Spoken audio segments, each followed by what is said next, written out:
Yes, good morning, everyone. Good morning, Good sir. morning, sir. Good morning, sir. Good morning, sir. Good morning, sir. Good morning. तो अभी हम करेंगे current affairs का part, ठीक है। Because static GK तो almost हो गए, जो अपना क्या बोलते हैं, नेशनल इंटरनेशनल वाला जो स्टैटिक जीके और पॉलिटी, वो थोड़ा सा रिवाइज करने को रह गया। बट उत्तराखंड का जीके ऑलमोस्ट 80 to 85% कंप्लीट हो गया है। तो अब हम जो है एक बार करंट अफेयर्स भी कर लेते हैं, बिकॉज एक बार ये कर लेंगे फिर आप जो है इसको मैं पीडीएफ को सेंड भी कर दूंगा, तो फिर आप उससे बाद में जब आप एग्जाम होगा जब आपका, तो उससे पहले एक बार रीड जरूर कर लेना इसको, ठीक है। तो समझ लेते हैं ये। तो जनवरी से लेके अप्रैल तक के मैंने इसमें इंक्लूड कर दिए हैं। मई के अभी इंक्लूड नहीं करें, वो एग्जाम से एक दो दिन पहले कर लेंगे, वो ही एक मंथ के रह जाएंगे। इससे ज्यादा नहीं आएंगे करंट अफेयर्स, है ना। मतलब ये है कि 5 महीने के बहुत हैं, उससे ज्यादा आपको पढ़ने की नीड नहीं है। चलो, तो स्टार्ट करते हैं। तो सबसे पहले हम मंथ वाइज कर रहे हैं, ठीक है। सबसे पहले हम लोग करेंगे जनवरी के करंट अफेयर्स।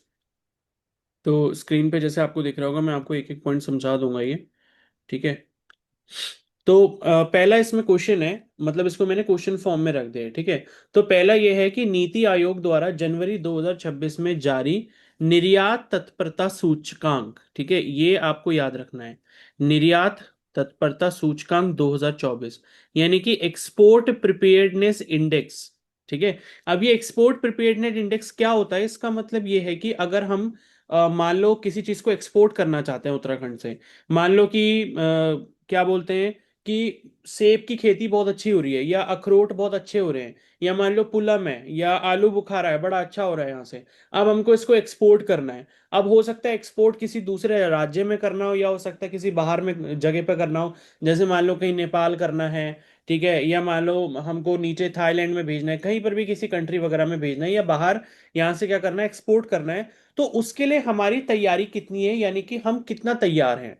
जैसे अचानक से हमको ऑर्डर मिल जाता है भाई किसी चीज का, जिस चीज की खेती यहाँ पर मान लो की जा रही है, या कोई भी ऐसी चीज है जो सिर्फ यहाँ पर बन रही है, ठीक है। मान लो कि उत्तराखंड में स्ट्रॉबेरी बहुत ज्यादा उगाई जा रही है किसी के द्वारा, स्ट्रॉबेरी की खेती बहुत अच्छी हो रही है। अब बाहर से मान लो किसी कंट्री से, या मान लो किसी दूसरे राज्य से, भारत का भी वो राज्य हो सकता है और दूसरा कोई देश भी हो सकता है, अगर वो कहता है कि हमें आपसे स्ट्रॉबेरी खरीदनी है, तो हम उसको भेजने के लिए कितना तैयार हैं। यानी कि हमारे पास जो है मतलब क्या क्या साधन है, ठीक है। मान लो हमने ट्रक से भेजना है, तो क्या हमारे पास ट्रक फैसिलिटी है, ट्रांसपोर्ट पूरा तैयार है नहीं है, उसको मतलब पैकेजिंग करने के लिए सब कुछ है या नहीं है। अब जैसे मान लो आप स्ट्रॉबेरी को भेजोगे, तो आपको पता होगा कि स्ट्रॉबेरी 1 से 2 दिन में खराब हो जाती है। अब मान लो आपने उसको किसी दूसरी कंट्री में भेजना है, तो अब जरूरी नहीं है कि वो अगले दिन ही पहुंच जाए, ठीक है ना। तो ये है कि भाई हो सकता है उसके लिए आपको क्या चाहिए हो, जो मतलब एसी वाले जो ट्रक होते हैं, या रेफ्रिजरेटर वाले ट्रक होते हैं, उसमें रख के आपको लाद के भेजना पड़ेगा। तो उसके लिए हम लोग कितना रेडी हैं, उसका एक इंडेक्स होता है, उसकी सूची बनाई जाती है। तो उसमें जो है छोटे राज्यों की जो सूची है, ठीक है, छोटे राज्यों की सूची, मतलब बड़े राज्य इसमें जैसे कि यूपी वगैरह आ गए, उनसे कंपेयर नहीं कर रहे। जो छोटे राज्य हैं, जैसे उत्तराखंड हो गया, हरियाणा हो गया, पंजाब हो गया, जो छोटे राज्य हैं, उसकी श्रेणी में उत्तराखंड को कौन सा स्थान मिला है, तो पहला स्थान मिला है, ठीक है। तो ये काफी इंपॉर्टेंट बात है, ठीक है। तो ऐसे ही क्वेश्चंस पूछे जाते हैं पेपर में, जहां पर उत्तराखंड को पहले दायित्व मिलेगा, उत्तराखंड को पहले प्रायोरिटी मिलेगी, ठीक है ना।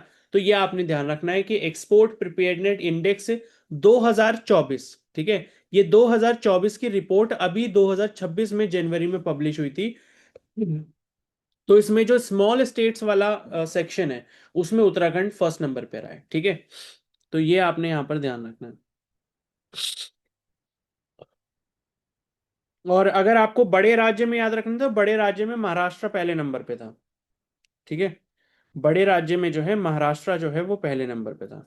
इसके बाद नेक्स्ट क्वेश्चन आता है, नीति आयोग के इसी निर्यात तत्परता सूचकांक में पूरे देश में उत्तराखंड को समग्र रूप से कौन सा स्थान प्राप्त हुआ है। तो अभी जो हमने देखो पढ़ा, वो क्या पढ़ा, छोटे राज्यों की लिस्ट में पढ़ा कि छोटे राज्यों की कैटेगरी में तो इसे फर्स्ट पोजीशन मिली है। लेकिन अगर हम ओवरऑल नेशनल रैंक की बात करें, पूरे इंडिया की बात कर लेते हैं, यानी कि जितनी भी 28-29 स्टेट्स हैं उसमें अगर हम बात करते हैं, तो उसमें जो उत्तराखंड का स्थान है वो क्या है, 13वां स्थान है। तो उसमें उसको 13th प्लेस मिला है, ठीक है। इसके बाद नेक्स्ट है, नीति आयोग की ताजा रिपोर्ट के अनुसार वित्तीय वर्ष 2023-24 में उत्तराखंड का कुल निर्यात मूल्य यानी कि टोटल एक्सपोर्ट वैल्यू कितने करोड़ रुपए दर्ज किया गया है। ठीक है, अब देखो ये कितनी पुरानी रिपोर्ट अब पब्लिश हो रही है, तो काफी स्लो चलता है गवर्नमेंट का डेटा। 2023-24 की रिपोर्ट जो है जनवरी 2026 में ये पब्लिश कर रहे हैं। बट फिर भी आपको पता होना चाहिए, क्योंकि जनवरी 2026 में रिपोर्ट आई है, भले ही 23-24 की हो या कभी की भी हो। तो 23-24 की जो ये कुल निर्यात मूल्य की जो रिपोर्ट है, यानी कि हमने कितना एक्सपोर्ट करा है 2023-24 फाइनेंशियल ईयर में, तो कितना करा है, 1562 करोड़ रुपए का एक्सपोर्ट करा है, ठीक है। नेक्स्ट है, उत्तराखंड के कौन से दो मैदानी जिले राज्य के फार्मास्यूटिकल, ऑटोमोबाइल और फूड प्रोसेसिंग निर्यात एक्सपोर्ट में सबसे आगे रहे हैं। तो इसका करेक्ट आंसर क्या हो जाएगा, देहरादून और हरिद्वार हो जाएगा, ठीक है। और वैसे भी पता है उत्तराखंड में जो सबसे बड़ी इंडस्ट्री है वो कौन सी है, फार्मास्यूटिकल है, यानी कि दवाइयों की इंडस्ट्री है। अब इसमें हरिद्वार वगैरह क्यों, क्योंकि हरिद्वार में आपको पता है क्या है, पतंजलि है, ठीक है। पतंजलि है, तो पतंजलि क्या करता है भाई, पतंजलि में जितनी दवाइयां बनती है पूरे भारत में जाती हैं, और हो सकता है किसी अदर कंट्रीज में भी जाती होंगी। तो जो पतंजलि की मेडिसिन हैं इनका जो मैन्युफैक्चरिंग यूनिट है सिर्फ और सिर्फ हरिद्वार में ही है, ठीक है ना। तो ये पूरे इंडिया में करते हैं, यानी कि तमिलनाडु में भी आप जाओगे और कहोगे कि बाबा रामदेव का जो पतंजलि का घी आता है वो दे दो, तो वो आपको वहां मिल तो जाएगा, लेकिन वो गया कहाँ से होगा, यहीं से गया होगा, ठीक है ना। तो इसलिए, और दूसरी जो है आपकी सबसे बड़ी इंडस्ट्री वो कौन सी है यहाँ पर, ये फूड प्रोसेसिंग और ऑटोमोबाइल हो गई। तो इन दोनों में सबसे आगे कौन रहा है, देहरादून और हरिद्वार रहे हैं, ठीक है। इसके बाद नेक्स्ट क्वेश्चन है, नई दिल्ली में आयोजित गणतंत्र दिवस परेड, ये बहुत इंपॉर्टेंट है ना। यानी कि जो आपकी 26 जनवरी को जो परेड होती है ना, 26 जनवरी, गणतंत्र दिवस कब मनाया जाता है, 26 जनवरी को मनाया जाता है। स्वतंत्रता दिवस कब मनाया जाता है, 15 अगस्त को मनाया जाता है। तो जो गणतंत्र दिवस हुआ था 26 जनवरी की जो रैली हुई थी 2026 में, इसमें जो कर्तव्य पथ, मतलब वही जो रेड फोर्ट के आगे जो आपका पूरा मार्ग बना रखा है, इसमें उत्तराखंड की जो झांकी है, झांकी को इंग्लिश में क्या कहते हैं ये भी ध्यान रखो, टैब्ल्यू कहते हैं, ठीक है। ये वर्ड अगर आपको नहीं पता था इसको याद रखना, टैब्ल्यू। तो उत्तराखंड की जो झांकी थी इसका मुख्य थीम क्या था, ठीक है। तो इसका जो थीम था या जो इसका नाम था झांकी का, वो क्या था, आत्मनिर्भर उत्तराखंड। आत्मनिर्भर उत्तराखंड, ये नाम आपको याद रखना है, पेपर में आ सकता है, इंपॉर्टेंट है। उसके बाद नेक्स्ट है, गणतंत्र दिवस परेड 2026 की आत्मनिर्भर उत्तराखंड झांकी में राज्य के किस प्रसिद्ध पारंपरिक शिल्प उद्योग को मुख्य रूप से प्रदर्शित किया गया था। तो देखो ऐसा था ना, जो इन्होंने झांकी बना के भेजी थी वहां पर, जो आपका ये क्या बोलते हैं, कर्तव्य पथ पे, तो ये जो झांकी भेजी थी ना, इसमें कुछ ना कुछ स्पेशलिटी होगी। तो ये बोल रहे हैं कि इसमें कौन से प्रसिद्ध पारंपरिक शिल्प उद्योग, शिल्प उद्योग मतलब वही जो क्या बोलते हैं, हाथ से कुछ चीज वगैरह बनाना, ठीक है, उसका मुख्य रूप से प्रदर्शन किया था। तो ये क्या था, अल्मोड़ा का पारंपरिक तांबा शिल्प उद्योग, या ताम्र नगरी आप कह सकते हो, ठीक है। अल्मोड़ा को हम क्या कहते हैं, ताम्र नगरी कहते हैं। ये इंपॉर्टेंट है, क्योंकि हो सकता है यहाँ पर तांबे के बर्तन वगैरह काफी ज्यादा बनाए जाते होंगे, मतलब ये परंपरा चलती आ रही है पहले के टाइम से। तो उसी को शोकेस करने के लिए हमने झांकी में उस चीज से रिलेटेड चीजों को रखा था। तो ये हम दिखा रहे थे, ठीक है। तो ये क्या याद रखना है कि 2026 की झांकी जो उत्तराखंड की थी उसका नाम क्या था, आत्मनिर्भर उत्तराखंड। उसमें क्या चीज इंपॉर्टेंट थी, अल्मोड़ा का जो तांबे का शिल्प उद्योग है, या अल्मोड़ा का जो तांबे के बर्तन या जो भी चीजें उससे बनाते होंगे उससे रिलेटेड जो काम है उसको शोकेस किया गया था, ठीक है। नेक्स्ट क्वेश्चन है, वर्ष 2023 की गणतंत्र दिवस परेड में पूरे भारत में प्रथम स्थान प्राप्त करने वाली उत्तराखंड की झांकी का मुख्य विषय क्या था। ये भी इंपॉर्टेंट है, देखो अब क्या है, 2026 की तुमने बात कर ली, लेकिन 2023 इंपॉर्टेंट क्यों हो जाता है, क्योंकि पूरे भारत में उत्तराखंड को जो क्या है, क्या मिला था, प्रथम स्थान मिला था, फर्स्ट प्लेस मिला था, ठीक है, फर्स्ट प्लेस मिला था। ठीक है, इस बार तो शायद ऐसा कोई प्लेस वगैरह इसको नहीं मिला है। ठीक है ना, इस बार जो है मतलब क्योंकि मेन तो हम फर्स्ट सेकंड थर्ड की बात करते हैं, तो बट फिर भी मैं एक बार चेक कर लेता हूँ कि इस बार जो है कौन सा प्लेस मिला है। एक सेकंड रुको जरा, अगर ये इंपॉर्टेंट है तो मैं आपको बता दूंगा।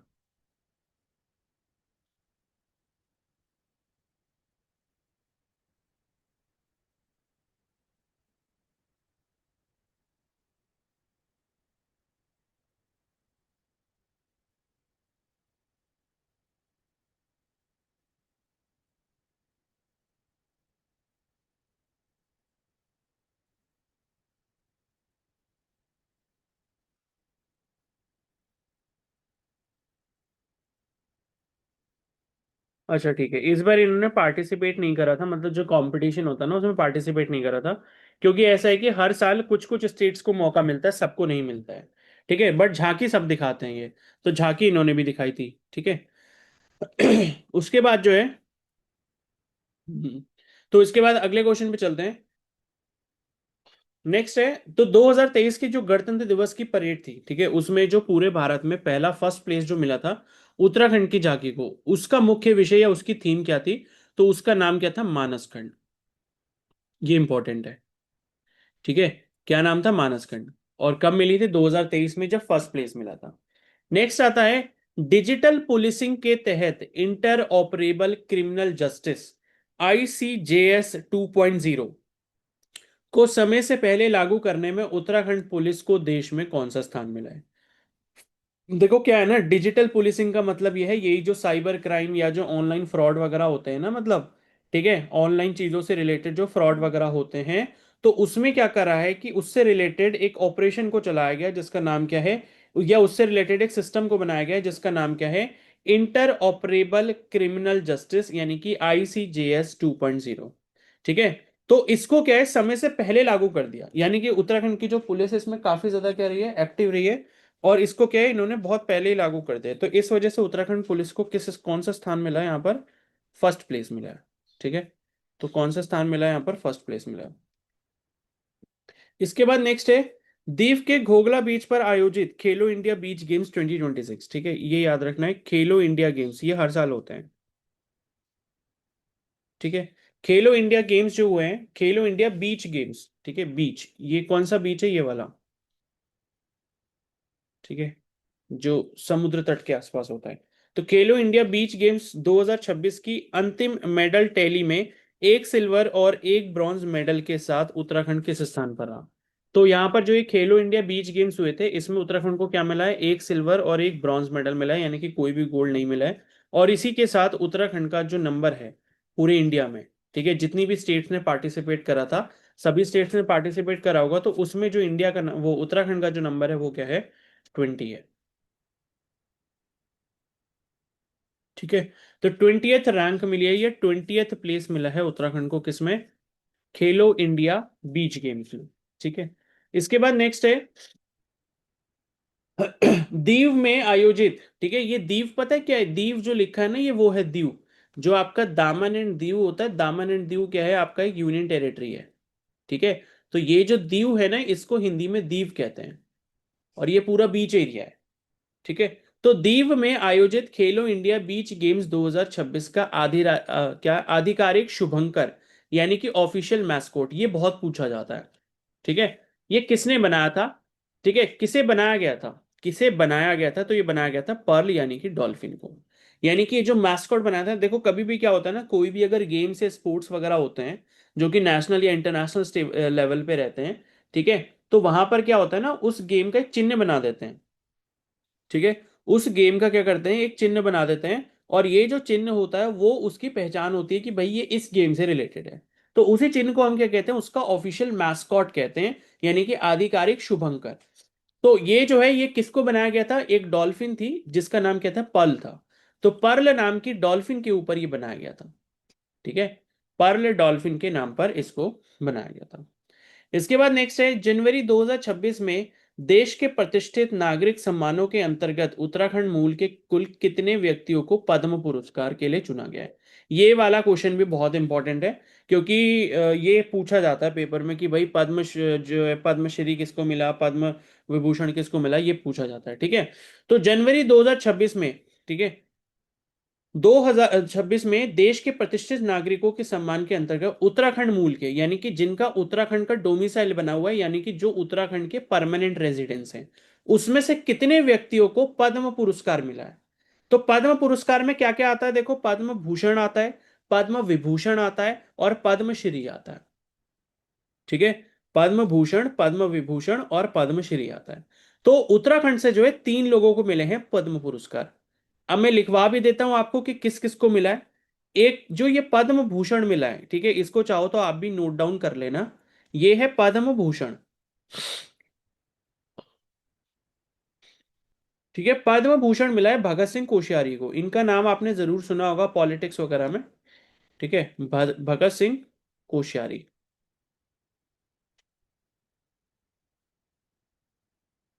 ठीक है, भगत सिंह कोश्यारी को मिला है। उसके बाद जो पद्मश्री मिला है वो 2 लोगों को मिला है। ठीक है, तो पद्मश्री किस किस को मिला है, कैलाश चंद पंत, कैलाश चंद पंत, एक तो इनको मिला है, और इसके साथ साथ खेमराज सुंदरियाल, खेमराज सुंदरियाल।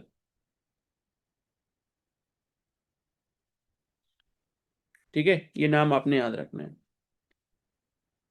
ठीक है, तो अगर आपसे पूछे कि पद्म जो अवार्ड्स हैं, पद्म अवार्ड्स या जो पद्म क्या बोलते हैं पुरस्कार हैं, वो कितने लोगों को मिला है, पहली बात तो उत्तराखंड से 3 लोगों को मिला है। आपके पेपर में ये क्वेश्चन नहीं पूछेगा बिल्कुल भी कि कितने लोगों को मिला है, ये इतना इंपॉर्टेंट नहीं है आपके पेपर पॉइंट ऑफ व्यू से। आपके में जनरली ये पूछेगा कि ये बताओ कि 4 नाम आपको दे देगा, और उसमें से ये बोलेगा कि पद्म भूषण इनमें से किसको मिला है। वो हो सकता है ये भी ना बोले कि 2026 में किसको मिला है, क्योंकि जो करंट में चीजें रहती हैं तो जनरली कई बार वो क्या करते हैं पेपर बनाते टाइम कि वो उसको दिखाते नहीं है कि हमने करंट अफेयर से उठाया है। ठीक है, वो ये कह सकते हैं कि इनमें से किसको मिला है। अब वो 4 में से एक ही बंदा होगा ऐसा जिसको एक ही को मिला होगा, बाकी 3 को नहीं मिला होगा।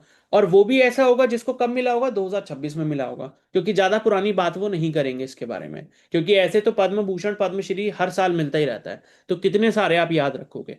तो ये वाला इंपॉर्टेंट है क्योंकि ये इस साल का है। ठीक है, तो पद्म भूषण जो है भगत सिंह कोश्यारी। अब अगर आपको उसको रिलेट करना है तो कैसे कर सकते हो, देखो ये भूषण में भा आ रहा है और भगत सिंह कोश्यारी में भी भा आ रहा है, तो भा और भा ऐसे करके आप रिलेट कर लो। ठीक है, और पद्मश्री में कौन है, कैलाश और खेमराज। ठीक है, कैलाश और खेमराज सुंदरिया, ये हो गए। ठीक है, इसके बाद नेक्स्ट आ जाते हैं, उत्तराखंड के किस पूर्व मुख्यमंत्री और महाराष्ट्र के पूर्व राज्यपाल को सार्वजनिक मामलों में योगदान के लिए पद्म भूषण मिला है। अब देखो ये आई गया यहाँ पे, ठीक है, इसके मैंने क्वेश्चन ऐड कर ही दिए हैं। तो देखो ये उत्तराखंड के पूर्व मुख्यमंत्री हैं भगत सिंह कोश्यारी, और ये महाराष्ट्र के पूर्व राज्यपाल यानी कि गवर्नर भी रह चुके हैं पहले। ठीक है, तो इनको सार्वजनिक मामले यानी कि पब्लिक अफेयर्स में योगदान के लिए पद्म भूषण मिला है। ठीक है, किसको मिला है, भगत सिंह कोश्यारी को। तो ये यहां पर लिख भी गया, अब दोबारा रिवाइज हो जाएगा। इसके बाद नेक्स्ट है, शिक्षा और साहित्य यानी कि एजुकेशन और लिटरेचर के क्षेत्र में उत्कृष्ट योगदान देने के लिए उत्तराखंड मूल के किस व्यक्ति को पद्मश्री 2026 पुरस्कार दिया गया है। तो ये मिला है कैलाश चंद पंत को। ठीक है, ये मिला है इनको एजुकेशन और लिटरेचर के लिए। नेक्स्ट क्वेश्चन है, कला यानी कि आर्ट और संस्कृति के क्षेत्र में विशिष्ट योगदान के लिए उत्तराखंड मूल के किस प्रसिद्ध व्यक्ति को पद्मश्री 2026 से नवाजा गया है। तो ये हैं आपके खेमराज सुंदरियाल। ठीक है, तो इतना समझ में आ रहा है सभी को, किसी को कोई प्रॉब्लम तो नहीं है, बता दो एक बार। No sir. No sir. ठीक है, नेक्स्ट क्वेश्चन पे चलते हैं। मॉरिशस में आयोजित अंतरराष्ट्रीय समारोह में उत्तराखंड की किस प्रसिद्ध लेखिका। ठीक है, मॉरिशस, मॉरिशस पता है आपको कंट्री है, ये है मॉरिशस, है ना। तो मॉरिशस जो कंट्री है उसमें एक इंटरनेशनल क्या हुआ है, समारोह हुआ है, यानी कि इंटरनेशनल मीट हुई थी कोई, जिसमें उत्तराखंड की कोई प्रसिद्ध लेखिका यानी कि राइटर है, जिनको विश्व हिंदी गौरव सम्मान 2026, ये बहुत इंपॉर्टेंट है ये वाला क्वेश्चन, विश्व हिंदी गौरव सम्मान। अब ये विश्व हिंदी आ गया, विश्व हिंदी का मतलब है कि ये इनको पूरे वर्ल्ड में मिला है, यानी कि पूरे इंटरनेशनल लेवल पे मिला है, इसलिए ये सबसे बड़ी बात है। तो विश्व हिंदी गौरव सम्मान जो है 2026 का, ठीक है, इससे सम्मानित किया गया है। तो इनका नाम क्या है? डॉक्टर राधा वाल्मीकि। ठीक है, क्या है? डॉक्टर राधा वाल्मीकि। तो ये आपको ध्यान रखना है। तो हिंदी गौरव सम्मान किसको मिला है? राधा वाल्मीकि को मिला है। ठीक है, और इसको आप ऐसे भी रिलेट कर सकते हो। आपको पता है वाल्मीकि जी ने भी काफी ज्यादा वो अपनी क्या लिखी है, कहानियां वगैरह लिखी है ना। वाल्मीकि जी ने क्या लिखी है बताओ? रामचरितमानस लिखी है, रामायण लिखी है? याद है किसी को? बोलो। सर रामायण। ठीक है, तो वाल्मीकि जी ने जो है रामायण लिखी, रामायण। और रामचरितमानस किसने लिखी है? तुलसीदास जी ने। तुलसीदास ने। ठीक है, तो रामचरितमानस तुलसीदास ने लिखी है, और वाल्मीकि जी ने क्या लिखी है? रामायण लिखी है। तो भाई जब वाल्मीकि जी ने रामायण लिखी है, तो आप ऐसे भी रिलेट कर सकते हो ना कि भाई वाल्मीकि जी इतने बड़े राइटर हैं, तो इनके नाम में भी क्या आ रहा है? वाल्मीकि आ रहा है, यानी कि ये भी क्या होंगी? राइटर होंगी, जिस वजह से इनको क्या मिला है? हिंदी गौरव सम्मान मिला है। तो ऐसे करके आप रिलेट करके ना ऐसी चीजें याद हो जाती हैं, तो आप भूलोगे नहीं।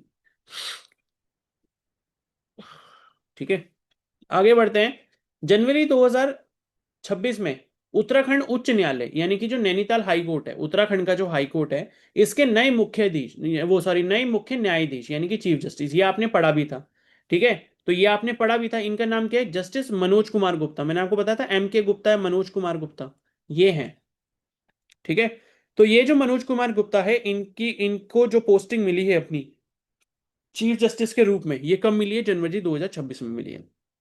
उसके बाद है गणतंत्र दिवस 2026 परेड में कर्तव्य पथ पर उत्तराखंड के सहसपुर देहरादून से विशेष अतिथि के रूप में आमंत्रित लखपति दीदी। ये बहुत इंपॉर्टेंट है ये वाला। ठीक है, क्या? लखपति दीदी, ये इनको टाइटल मिला हुआ है। कौन है? तो देखो ऐसा हुआ कि जो 2026 में गणतंत्र दिवस की परेड हुई, 26 जनवरी की जो परेड हुई दिल्ली में, वहां पे क्या था? उत्तराखंड का जो सहसपुर वाला एरिया है ना, देहरादून के पास सहसपुर है, तो वहां से एक चीफ गेस्ट को बुलाया गया था, विशेष अतिथि को बुलाया गया था, यानी कि स्पेशल गेस्ट को बुलाया गया था। इनका नाम क्या है? संतोषी सोलंकी है। संतोषी सोलंकी। अब आपके पेपर में कैसा क्वेश्चन आ सकता है कि इनमें से लखपति दीदी किसे कहा जाता है? ठीक है, इनमें से लखपति दीदी किसे कहा जाता है? ठीक है, तो संतोषी सोलंकी। ठीक है, संतोषी सोलंकी। अब इसको आप याद कैसे कर सकते हो? अब देखो इनका नाम क्या है? लखपति दीदी है। लखपति का मतलब क्या होता है? जिसके पास लाखों रुपए हो। अब जिसके पास लाखों रुपए होंगे तो उसके पास क्या होगा? संतोष होगा, यानी कि सेटिस्फेक्शन होगा। ठीक है, जो बंदे के पास लाखों रुपए होंगे उसके पास क्या होगा? सेटिस्फेक्शन, यानी कि संतोष होगा उसके पास। तो ऐसे करके आप इसको रिलेट कर सकते हो। ठीक है, नेक्स्ट क्वेश्चन है, गणतंत्र दिवस 2026 के अवसर पर उत्तराखंड पुलिस के कुल कितने अधिकारियों और कर्मचारियों को राष्ट्रपति पदक यानी कि प्रेसिडेंट मेडल से सम्मानित किया गया है? ठीक है, तो 12 पुलिसकर्मी है, 12 पुलिसकर्मी। ठीक है ना, तो ये थोड़ा सा इंपॉर्टेंट है। प्रेसिडेंट मेडल मतलब ये है कि हर साल जो है प्रेसिडेंट की तरफ से प्रेसिडेंट मेडल जो है वो दिया जाता है किसको? पुलिस वालों को। और उसमें से उत्तराखंड के जो पुलिस ऑफिसर्स हैं, तो उनमें जो है मतलब पुलिस ऑफिसर नहीं, कर्मी भी हो सकते हैं, यानी कि कांस्टेबल वगैरह भी हो सकते हैं। तो टोटल जो है 12 लोगों को मिला है। ठीक है, 12 पुलिस वालों को जो है यहां से क्या मिला है?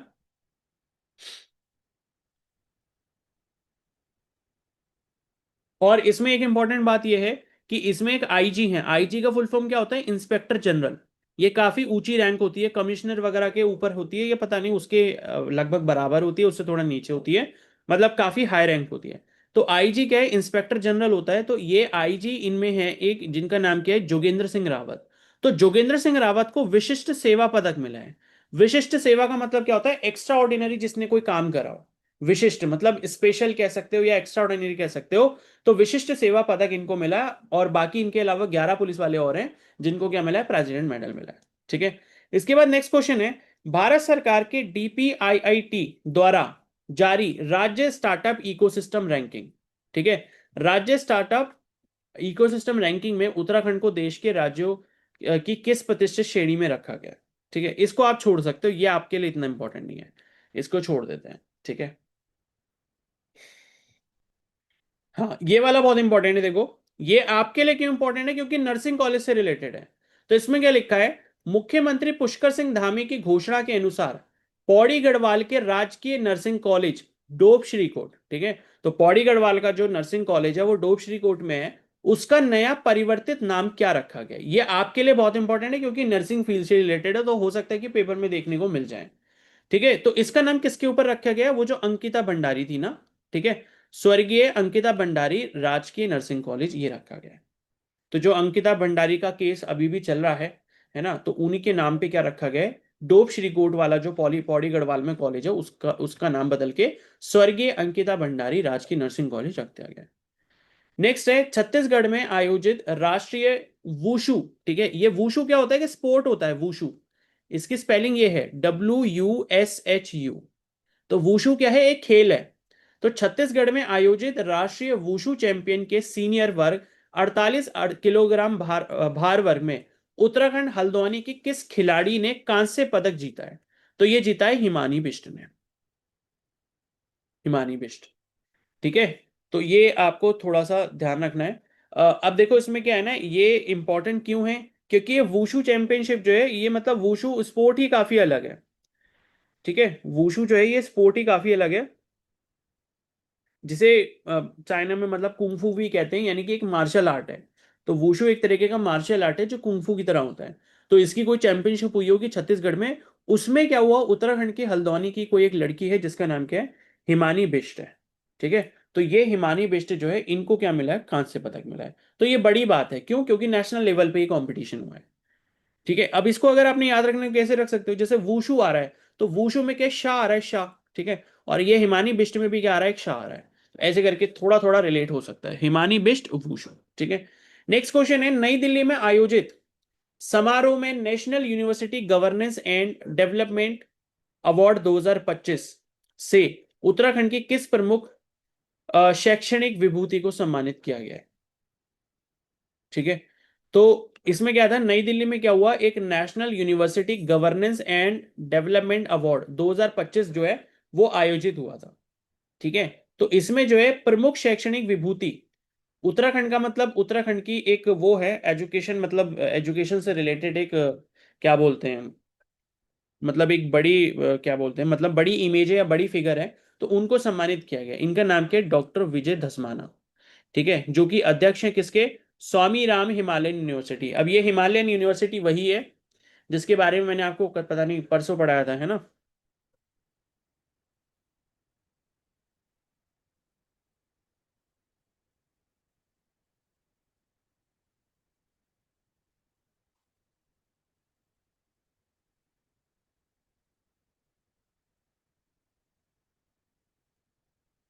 तो ये जो विजय धसमाना है, ये प्रेसिडेंट है इस टाइम पे, किसके?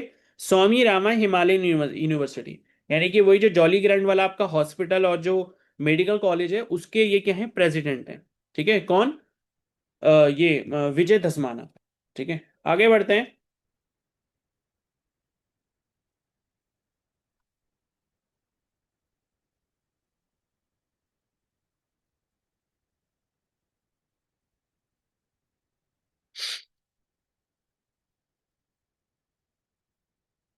तो अगला क्वेश्चन है, राष्ट्रीय पशु अनुवांशिक संसाधन ब्यूरो, ठीक है, यानी कि इसकी फुल फॉर्म क्या बनेगी? राष्ट्रीय पशु ना, नेशनल, ये तो कैटल होना चाहिए था, चलो इसकी फुल फॉर्म जो भी हो, ये NBAGR द्वारा मान्यता पौड़ी गढ़वाल में पाई जाने वाली उत्तराखंड की। हाँ, अब देखो ये इंपॉर्टेंट है थोड़ा, NBAGR जिसका फुल फॉर्म मैं आपको इंग्लिश में भी बता देता हूँ, इसका फुल फॉर्म क्या बनेगा।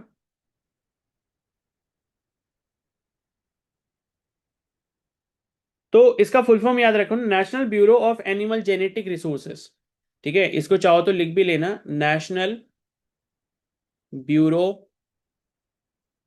ऑफ एनिमल जेनेटिक्स रिसोर्सेस, ठीक है। मतलब इनका काम क्या होता है ना, बेसिकली जो एनिमल के जीन्स वगैरह होते हैं उन पर रिसर्च करना होता है, ठीक है।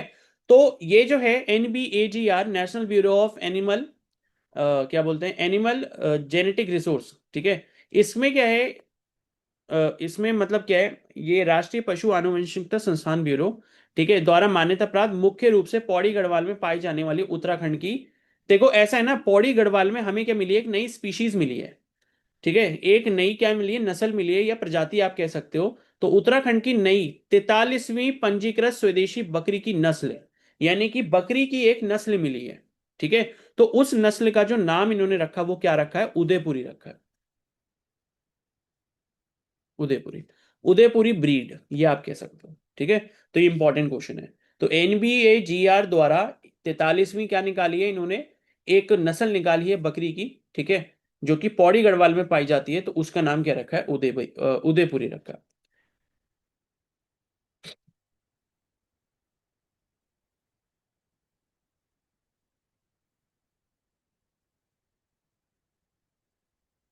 नेक्स्ट है देखो, जनवरी 2026 में भेड़ पालकों यानी कि जो भेड़ को पालते हैं और स्थानीय बुनकरों को बढ़ावा देने के लिए राष्ट्रीय ऊन एक्सपो, नेशनल वूल एक्सपो, वूल मतलब ऊन से रिलेटेड इन्होंने जो है ये एक्सपो मतलब एक क्या कह सकते हो, एक सेमिनार रखा होगा। ठीक है, तो ये कहां पर रखा था, तो इसका उद्घाटन जो है कहां हुआ था, देहरादून में।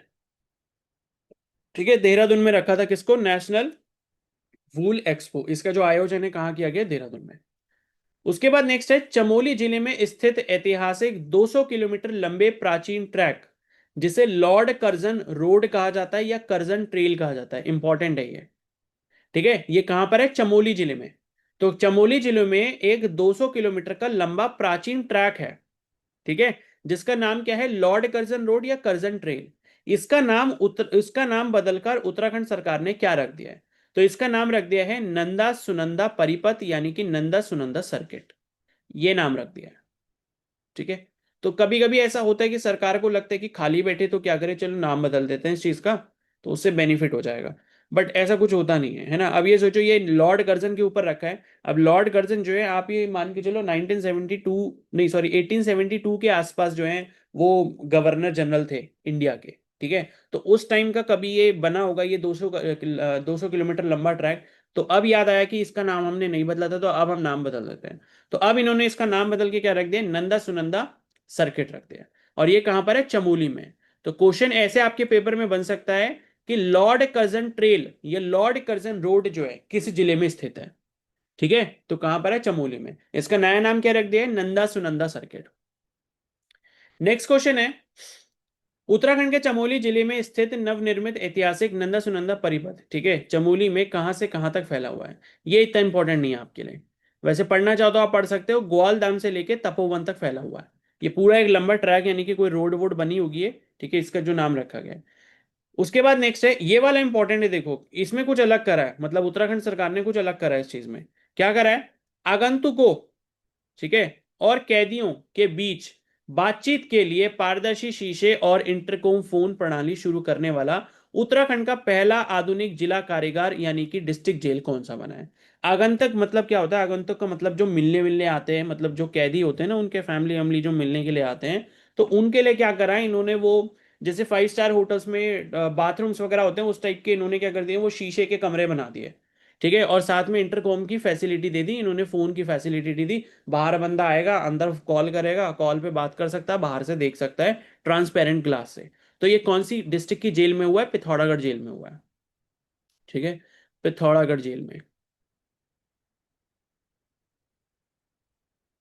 तो पिथौरागढ़ जिला कारागार, तो इसमें ये चीज इन्होंने करी है। ठीक है, उसके बाद नेक्स्ट है, उत्तर उत्तर भारत का पहला छात्र आधारित, ये इंपॉर्टेंट है थोड़ा सा। उत्तर भारत का पहला छात्र आधारित यानी कि स्टूडेंट लेड स्पेस मिशन, यानी कि जो बच्चों ने स्पेस में कुछ भेजा हो, ऐसा कोई मिशन जो है, वो उत्तर भारत का पहला ऐसा कौन सा छात्र मतलब ऐसा मिशन था, जिसके तहत high altitude helium balloon payload अंतरिक्ष में भेजा गया। तो उत्तराखंड के किस शहर से लॉन्च हुआ है, हल्द्वानी से हुआ है। मतलब कुछ नहीं करा इन्होंने, बलून में वो हीलियम डाल के बस ऊपर पहुंचा दिया, बस ऐसे करके आप ध्यान रखना इसको।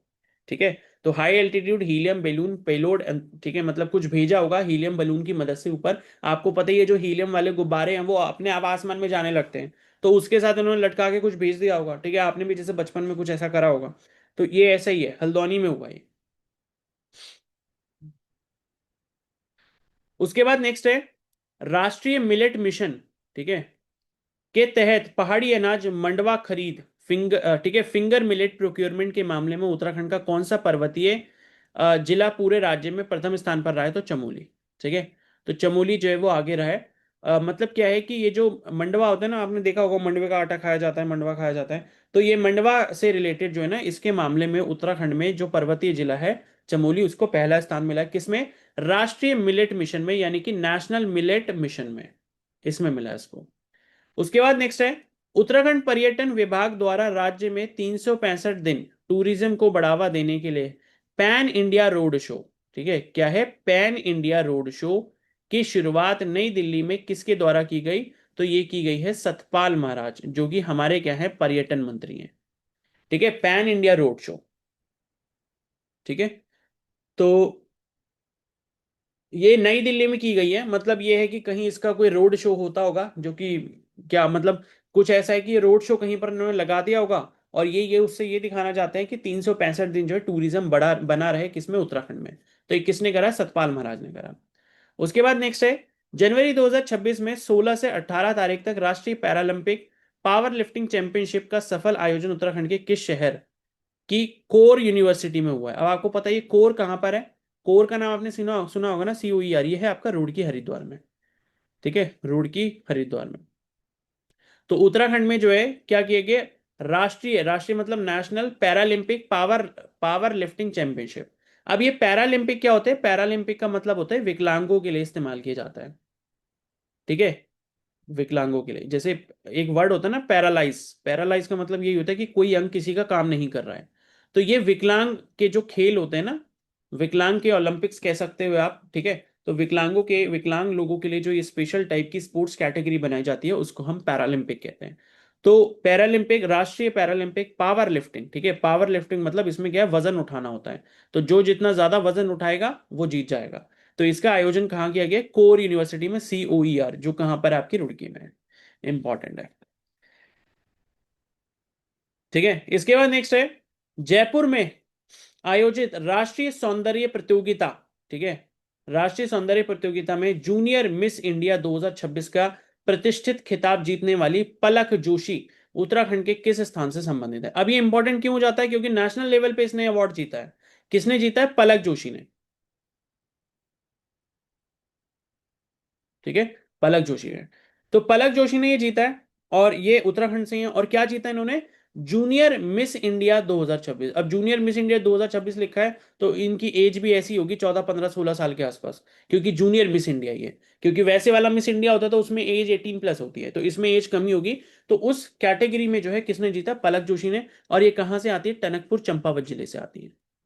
ठीक है, चलो अब 2 मिनट का ब्रेक लेते हैं जरा, और जब तक आप भी थोड़ा पानी वगैरह पी लो, उसके बाद दोबारा से ज्वाइन करो। 7 बजे, करेक्ट 7 बजे अपने आप से ज्वाइन कर लेना सभी लोग। 6:57 हो रहा है अभी।